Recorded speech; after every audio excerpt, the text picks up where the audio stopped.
윤석열 당선인이 공약으로 내걸었던 부동산 세제와 원전 등 이 경제 정책에도 변화가 예상됩니다. 다만 국회에서 법을 고치는 과정이 필요하고 이 부동산 시장을 다시 자극할 수 있다는 우려도 나옵니다. 이 내용은 김수연 기자가 전해드립니다. 올해 아파트 등 공동주택 공시가격이 이달 22일쯤 발표됩니다.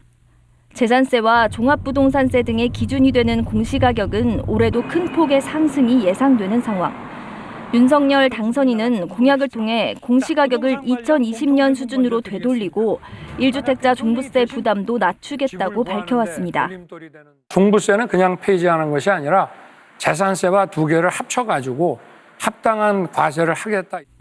다주택자가 집을 팔아 얻는 이득의 매기는 양도세 중과 조치를 최대 2년간 한시적으로 하지 않고 재개발, 재건축 규제를 푸는 방안도 추진될 것으로 보입니다.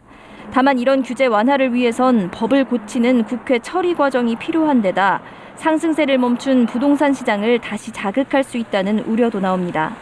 특히 대출금리 상승 속에 청약 시장까지 위축되고 미분양이 늘고 있는 상황도 고려할 때라는 지적입니다.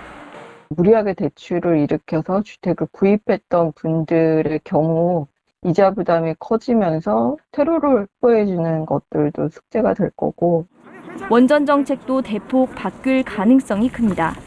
당선인이 탈원전 백지화, 원전 최강국 건설을 강조해온 만큼 중단된 신한울 3, 4호기 건설을 재개하는 등 원자력과 재생에너지를 집중 육성할 것으로 예상됩니다.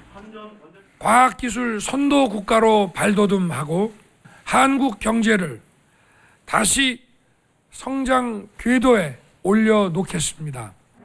이 밖에 신생업체들을 대상으로 주 52시간 근무제 예외 적용 확대 등 노동과 기업 정책 변화도 시도될 것으로 보입니다. KBS 뉴스 김수연입니다.